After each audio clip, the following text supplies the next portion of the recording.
The Rotax 1500cc Fortec engine is equipped with a highly sophisticated dry sump lubrication system, which is able to prevent oil from leaking into the combustion chamber and cylinder head in case of a rollover situation. The oil tank is separated from the crankshaft at the bottom of the engine block. From there, the oil is sucked out through an oil strainer by the oil pump. It is driven by the balance shaft and maintains the proper oil pressure in the lubrication system. To ensure a constant engine temperature, the oil is cooled by an oil cooler, which is part of the closed-loop cooling system. An easy-to-change oil filter insert is used to keep the lubrication circuit clean. In case of a plugged oil filter, a bypass valve opens and allows unfiltered lubrication of the engine. To control the engine oil pressure, an oil pressure switch is located in the main oil duct.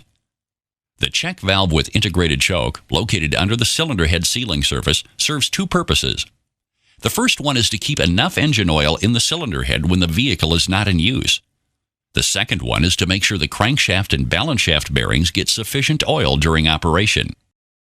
All four crankshaft bearings and both balance shaft bearings are supplied by the main oil duct. Ducts inside the crankshaft transfer the oil to the connecting rod big end bearings. Oil spray nozzles at each cylinder are cooling the pistons and lubricate the connecting rod small ends.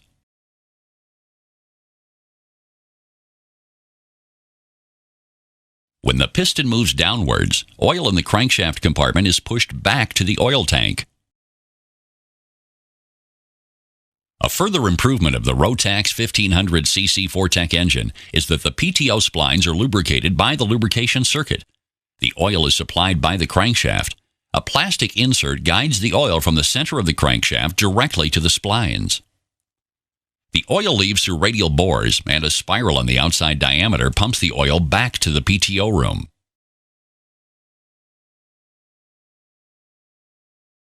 The oil in the cylinder head provides pressure for the maintenance-free hydraulic chain tensioner, which is placed in the engine block.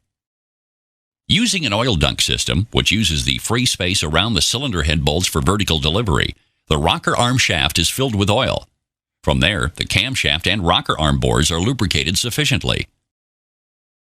Inside the rocker arms, oil is delivered to the maintenance-free hydraulic valve play adjustment elements. Oil that is released at the bearings and rocker arms spreads over the whole cylinder head area to ensure that everything is well lubricated.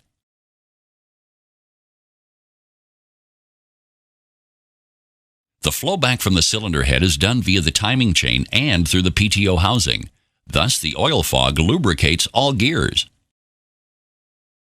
If the oil pressure exceeds a certain level, the oil pressure regulator opens and the oil flows back to the oil pump suction side. From the bottom of the PTO housing, the oil is sucked out by the suction pump, which is placed on the front side of the engine. This suction pump creates a slight depression in the PTO housing and cylinder head room, which ensures that even if the gaskets are leaking, no oil will leak out. The suction pump delivers the oil straight back into the oil tank. Before the engine blow-by is recirculated to the air intake, it has to be cleaned from the engine oil by an oil separator. The blow-by pressure is controlled by the oil tank pressure switch. As soon as the pressure exceeds a certain level, the blow-by valve opens. This valve prevents engine oil from flooding the intake system in case of a rollover situation. Inside the oil separator housing, gravity separates the air from the oil. The oil flows back to the suction pump, and the air escapes through a tube in the top of the oil separator.